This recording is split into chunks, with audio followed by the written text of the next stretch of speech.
nickel. Alors, baissez les bras, baissez les bras. Et sinon, dans quel état, on va avoir besoin de réponse par contre, dans quel état vous étiez après la victoire de la France? Comment vous étiez? Heureux. Heureux? Très heureux. J'étais fière.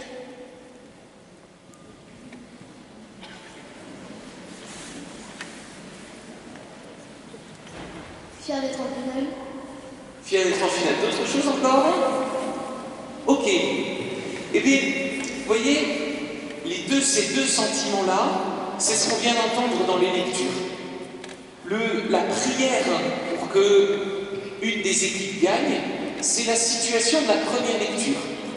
Une femme, Anne, n'arrivait pas à avoir d'enfant. Elle a prié pour en avoir, et ça lui a été donné. Et ça nous a donné un des plus grands prophètes de la foi chrétienne et de la foi juive qui s'appelle Samuel. Et puis ce Samuel a annoncé, a fait un paquet de choses. Je rappelle au 6e, 5e, on a parlé hier d'un certain Jessé. D'accord, vous vous souvenez? Et bien Samuel, c'est celui qui a été voir le fils de Jessé, le roi David, et qui l'a fait roi. Voilà. Et de la descendance du roi David, eh bien on a eu Jésus. Ça, c'était ce qu'on a vu avec les 6e, 5e hier. Et donc ça, c'est à cause d'une prière d'une femme qu'on a Jésus aujourd'hui. Et elle a été exaucée. Et puis, ce sentiment de fierté, ce sentiment de joie, eh bien, c'est l'Évangile. C'est Marie qui est dans la joie parce qu'elle sait qu'elle va être enceinte, qu'elle va devenir la maman de Jésus. Et donc, il y a ces sentiments-là. Maintenant, j'ai encore une autre question. Comment vous vous sentez, comment vous appréhendez le match de dimanche? C'est toujours le même, hein? Il y a que quelques fans de foot ou quoi, ici? Même moi qui ne suis pas le foot, j'y pense. Serré. Ouais, tu penses que ça va être serré? On a un peu peur de perdre, mais ceux qui ont peur, on perd contre des bons. Donc c'est quoi la honte? Stressé. Je pense qu'on va gagner. On va les exploser, on est confiants. Moi aussi. Je pense qu'on va gagner, en plus Messi est blessé, donc... Voilà, bon alors, allez, un dernier.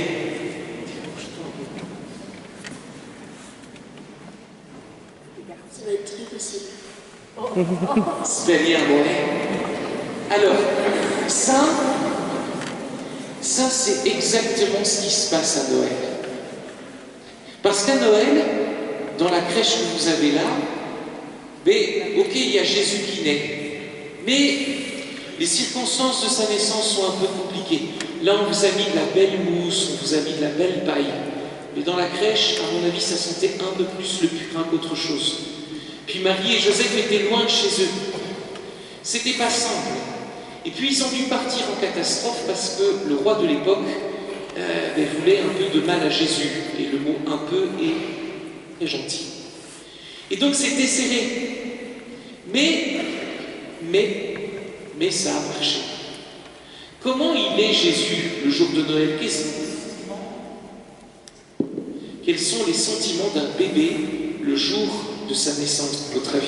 Comment il est? Qu'est-ce qu'il fait un bébé le jour de sa naissance? Il est apeuré. Alors, je ne sais pas si on peut encore aller jusque-là, mais j'ai entendu là une réponse. Il pleure. Bon, il pleure. Et ensuite, une fois qu'il a pleuré, quand il est né, qu'est-ce qu'il fait? Qu'est-ce que c'est la dure vie d'une journée de bébé? Il ne comprend pas ce qu'il y a. La dure journée, c'est de manger, de dormir et faire areux. Exactement. Et donc, ça veut dire que ce bébé, il a confiance en ses parents, il a confiance en ceux qui vont lui amener la nourriture, qui vont prendre soin de lui. Un peu comme nous, on a confiance dans l'équipe de France. Un peu. Ça dépend des personnes, il y a débat. Alors en fait, tout simplement, ce qu'on fait à Noël, c'est ça. C'est la victoire de Dieu, la victoire d'une femme, Marie.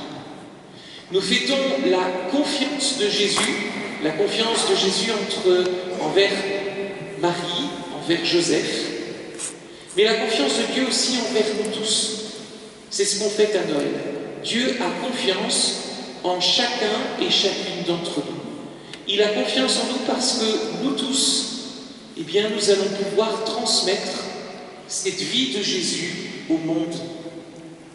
Alors je vous propose de prendre un petit instant de silence, puis de repenser à ce que je vous ai dit au tout début de la messe. On a dit, on va penser à ces vacances.